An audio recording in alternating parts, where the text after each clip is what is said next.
Hello guys, स्वागत है आपका आपके अपने YouTube channel Jitendra Patwa physics Hindi classes पर। तो आज फिर से आप लोग के लिए एक नया वीडियो लेके आया हूं जो कि क्लास 12th के चैप्टर नंबर 2 का है, जिसका नाम है विद्युत विभव एवं धारिता।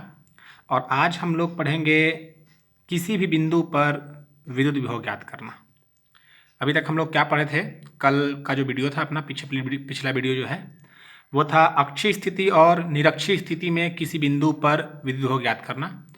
आज हम लोग पढ़ेंगे कि अक्षीय और निरक्षीय का अपने को नहीं पता है, तो हम लोग किस आधार पे किसी बिंदु पर अगर अपने को 30 डिग्री पे दे दिया अक्ष से, 45 डिग्री पे दे दिया, 60 डिग्री पे दे दिया, 75 डिग्री पे दे दिया, तो हम किस प्रकार से विद्युत विभव जो है वो ज्ञात कर सकते हैं। ठीक है, तो आज हम लोग उसकी चर्चा करेंगे। ठीक है, तो चलिए हेडिंग लगा लेते हैं। तो अपना हेडिंग क्या था? किसी बिंदु पर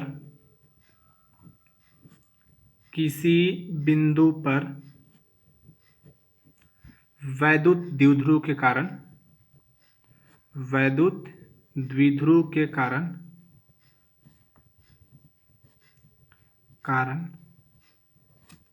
विद्युत विभव।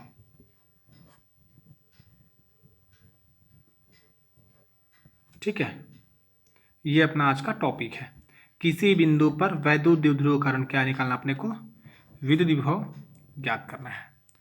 और हाँ, अगर जिन्होंने अभी तक मेरा पहला वीडियो नहीं दिया हुआ है देखा है तो कृपया जाकर चैनल पे देख सकते हैं, और अन्यथा डिस्क्रिप्शन बॉक्स में लिंक दिया हुआ है, वहाँ से भी पीछे वाले वीडियो को आप लोग देख सकते हैं।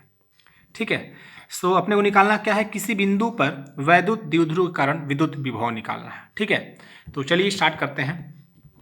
तो हम मान लेते हैं कि ये अपना एक वैद्युत द्विध्रुव है। ठीक है, ये क्या है? आपका एक वैद्युत द्विध्रुव मान लिए हैं, और इसका नाम हम दे दिए ए एंड बी। ठीक है, क्या नाम है? ए एंड बी है। अच्छा, ए जो है वो -q से बना है और बी के पास क्या है? +q है। और इन दोनों के बीच की जो प्रभावी लंबाई है वो कितना हम लेके चल रहे हैं? तो वो हम लेके चल रहे हैं यहाँ से यहाँ तक l, यहाँ से यहाँ तक l, तो टोटल कितना होगा आपका? 2l। ठीक है भाई, ये आपका केंद्र बिंदु है, तो A से O कितना है? L, O से B कितना है? L, दोनों मिलाएंगे तो कितना आएगा आपका? 2l। ठीक है, और इस केंद्र बिंदु O से अपने को यहाँ पर कोई बिंदु रखा हुआ है, इस बिंदु का नाम हमने दिया क्या? C। ठीक है, यहाँ पर कोई बिंदु है C है, और केंद्र बिंदु से इसकी जो दूरी है आपका वो कितना हम मान लेते हैं? तो इसका दूरी मान लेते हैं क्या? R।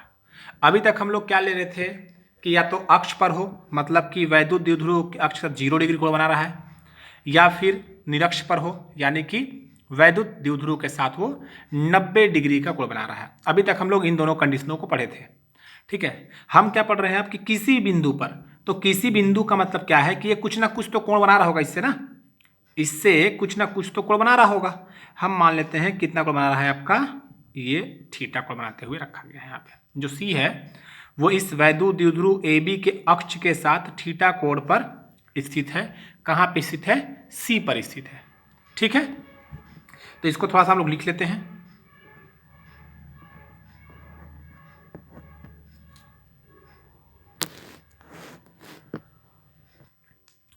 ठीक है, तो क्या हम लिखेंगे? माना कि ए बी एक वैद्युत द्विध्रुव है जो +q और -q आवेश से मिलकर बना है और जिसकी प्रभावी लंबाई 2l है। इसके केंद्र O से r थीटा दूरी पर एक बिंदु C है जिस पर विद्युत विभव ज्ञात करना है। ठीक है, तो ये आपका ए बी हो गया, +q -q बना है, और यहाँ पर कोई बिंदु C है जो किसका कितना बना रहा है? थीटा कोण बना रहा है। इसकी दूरी क्या है? r है। तो जैसे हम लोग पहले लिखते थे वैसे भी लिखेंगे।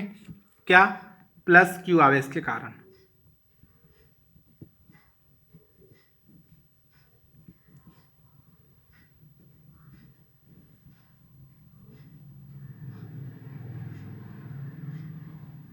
बिंदु C पर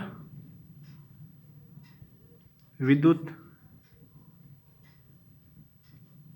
विभव कितना हम मानते हैं? प्लस कहाँ पे है? तो प्लस आपका बी के पास है, तो क्या लिखेंगे? वी बी बराबर 1/4 पाई एप्सिलॉन नॉट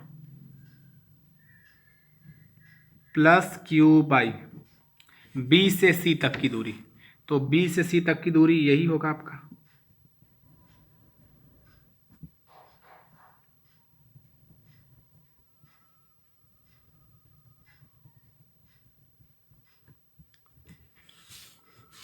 कितना होगा आपका बी इंटू सी। इसको मान लेते हम इक्वेशन नंबर 1। अब चूंकि BC का अपने को दूरी फाइंड करना है, यहाँ से यहाँ तक की दूरी निकालना है, तो कैसे निकालेंगे? वहाँ पे तो था भाई कि समकोण त्रिभुज बन रहा था, यहाँ पर ये 90 डिग्री नहीं बन रहा है। भूल के भी नहीं बोल दीजिएगा कि हाँ OBC जो है वो 90 डिग्री दिख रहा है लेकिन वो है नहीं। तो हम लोग क्या करते हैं कि B से OC पर एक लंब डाल देते हैं, यहाँ पर एक लंब डाल देते हैं, इसका नाम देते हैं हम लोग क्या, BM। ठीक है, B से OC पर एक लंब क्या डालते हैं, BM डालते हैं। ठीक है, B से OC पर एक लंब BM डालते हैं। अब जैसे ही हम BM डालते हैं तो होता क्या है कि ये जो BC है डालते हैं, BC जो है वो अप्रॉक्सीमेटली जो है वो बराबर हो जाएगा आपका MC के। क्यों ऐसा होगा? क्योंकि भाई ये वैद्युत द्विध्रुव बहुत छोटा होता है, बिल्कुल एकदम इतना छोटा जी। और यहाँ पर एक आपका बिंदु है AC है, ये C है, ये M है और ये B है।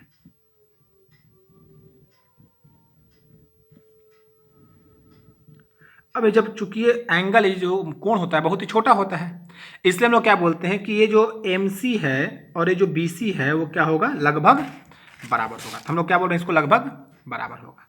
तब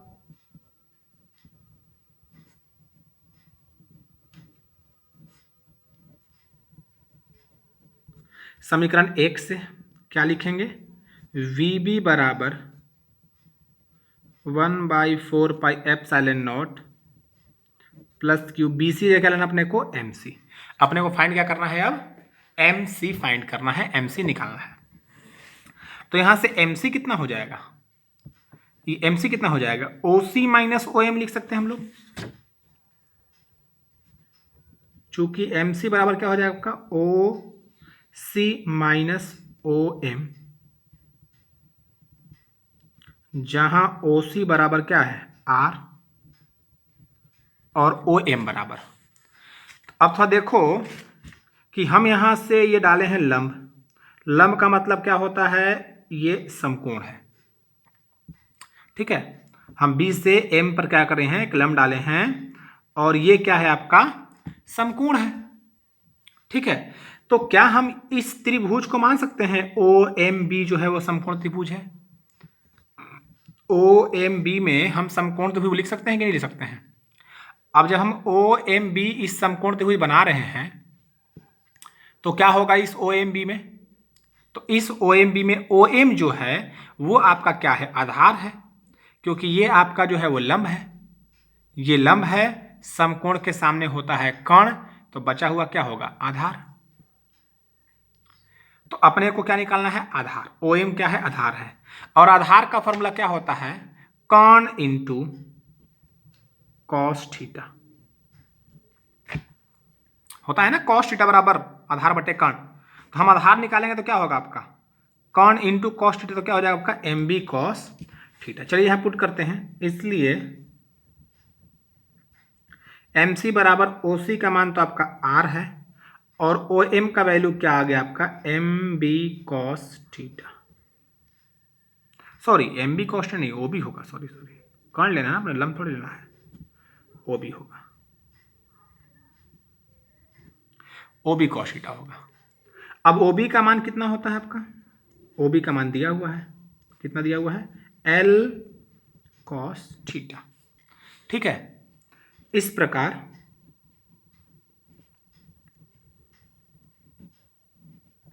हम लोग VB को कितना लिख सकते हैं, 1/4 pi epsilon naught plus Q by R minus L cos theta. ठीक है, हम लोग इतना लिख सकते हैं इसको। ठीक, तो ये तो निकल गया आपका वी बी का वैल्यू। अपने को किसका निकालना वैल्यू अब? वी ए का। तो वी ए मतलब माइनस क्यू आवेश के कारण, अभी तो हम प्लस निकाले ना, फिर क्या निकालना पड़ेगा मेरे को? माइनस क्यू आवेश के कारण सी पर विद्युत विभव, सी पर विद्युत विभव। ठीक है, कितना होगा?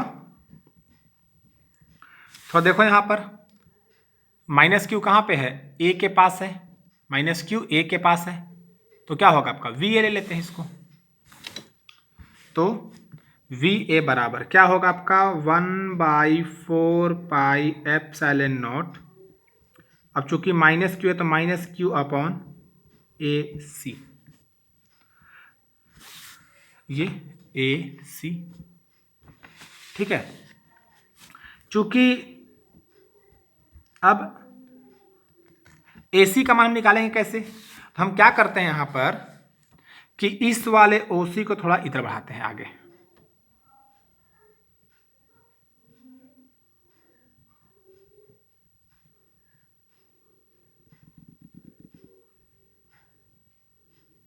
इसको आगे बढ़ा दिए, और यहां से हम क्या किए? एक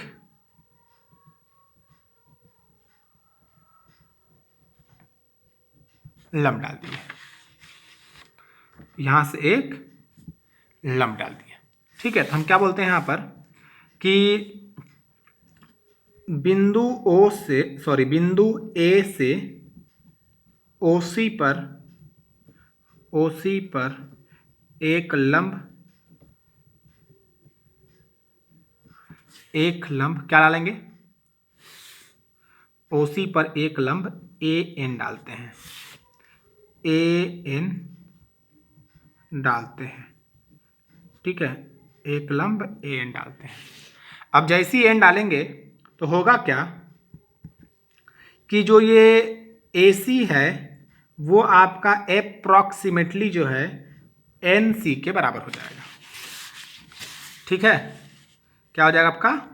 ए सी जो है वो एन सी के बराबर हो जाएगा। ठीक है, ठीक है, तो ए सी जो है वो एन सी के बराबर हो गया। तो हम यहां से क्या लिख सकते हैं आपको? V A equal 1/4πε0 minus Q by N C. ठीक है, यहां से लिख सकते हैं हम लोग। इसको मान लेते हैं हम समीकरण नंबर 2। अब एन सी को क्या लिख सकते हैं? तो एन सी को देखो क्या लिख सकते हैं हम लोग? एन सी को एन सी ओ सी प्लस ओ एन लिख सकते हैं क्या? ओ सी प्लस ओ एन। ठीक है, ओ सी प्लस ओ एन, ओ सी प्लस ओ एन, जहां ओ सी का मान जो है वो तो आर है और ओ एन जो है वो किसके बराबर हो जाएगा? देखो यहां पर ये ओ एन, अब भाई ये थीटा है तो ये भी क्या होगा आपका? थीटा। अगर ये वाला कोण थीटा है तो ये वाला कोण भी क्या होगा आपका? थीटा होगा। थीटा के सामने होता है लंब, लंब के सामने होता है कर्ण, और ये क्या हो गया आपका? आधार। आधार निकालना है, आधार निकालना है और कर्ण पता है, तो क्या लगाएंगे फिर से हम लोग? Cos theta. तो हम यहां से क्या लिख सकते हैं? ओ एन बराबर ओ ए कॉस थीटा। इसलिए हम लोग यहां पर एन सी बराबर क्या लिखेंगे? R plus L cos theta. ठीक है, and C equal R plus L cos theta. ठीक है, तो समीकरण 2 से हम क्या लिख सकते हैं?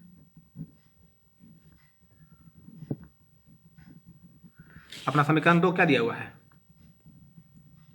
We A equal 1/4πε0 minus Q by R plus L cos theta.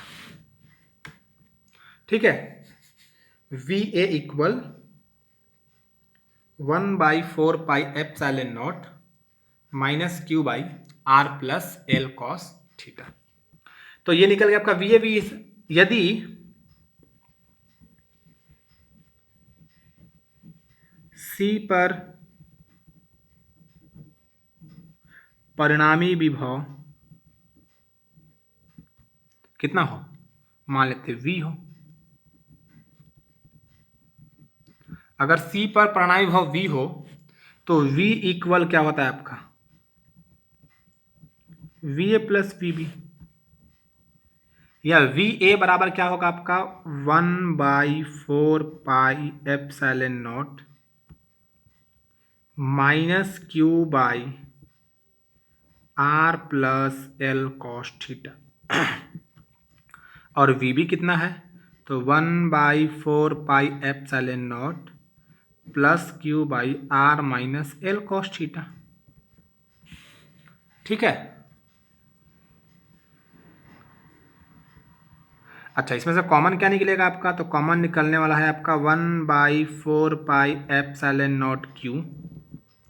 तो यहाँ बच जाए आपका -1/r plus L cos theta, और यहाँ आपका हो जाएगा +1/r minus L cos theta. ठीक है, आगे तो 1/4 पाई एप्सिलॉन नॉट क्यू, इसका गुणा करेंगे तो हो जाएगा माइनस का r minus L cos theta और प्लस का r plus L cos theta बटे में r plus L cos theta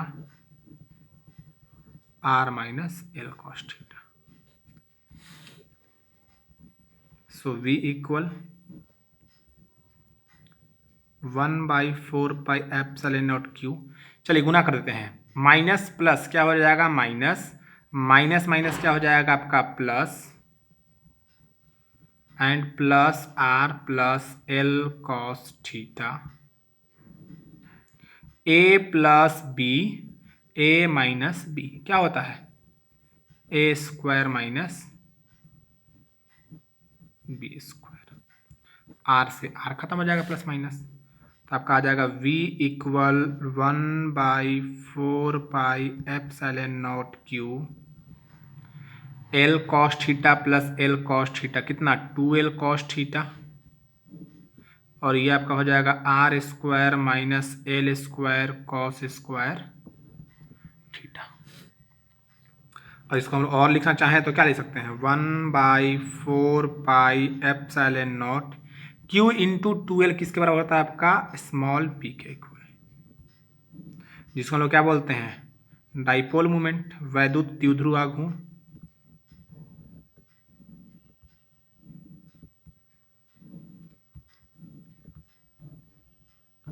तो ये आपका निकलता है क्या,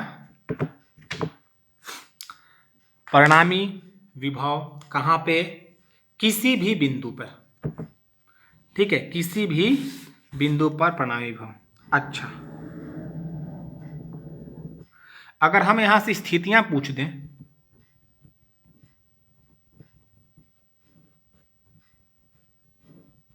स्थिति नंबर 1 किसके लिए,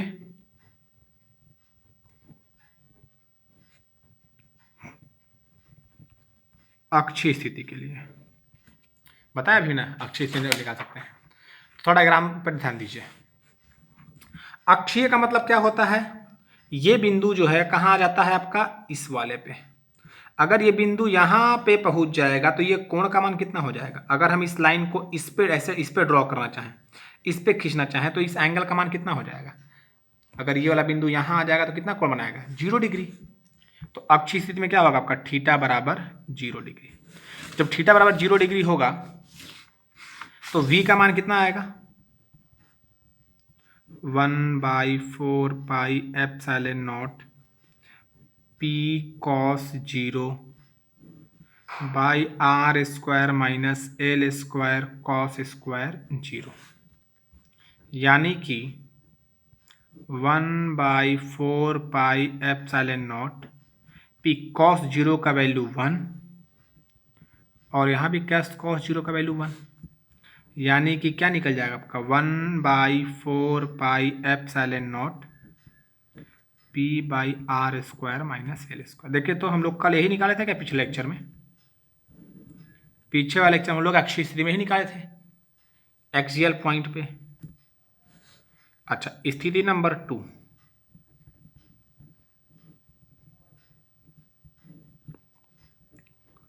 निरक्षीय स्थिति के लिए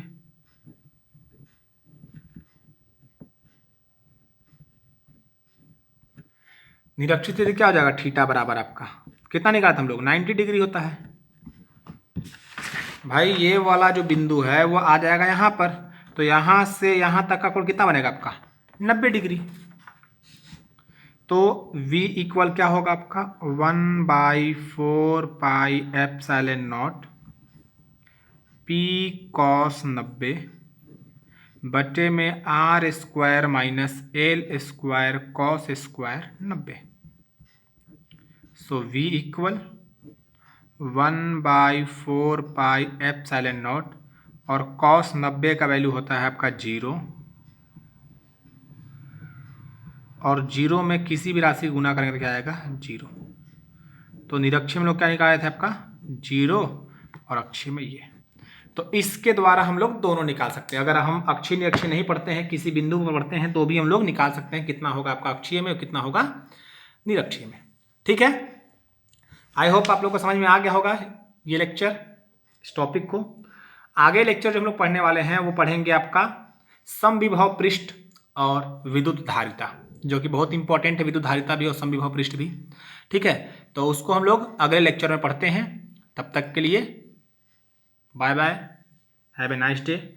और भाई चैनल को जो सब्सक्राइब नहीं किए हों सब्सक्राइब कर लें और बेल आइकन को दबा दें, ताकि जब भी हम वीडियो अपलोड करें तो आप लोग को नोटिफिकेशन आ जाए कि हाँ आ गया है, अच्छे से आप लोग पढ़ाई कर सकें। ठीक है, ओके।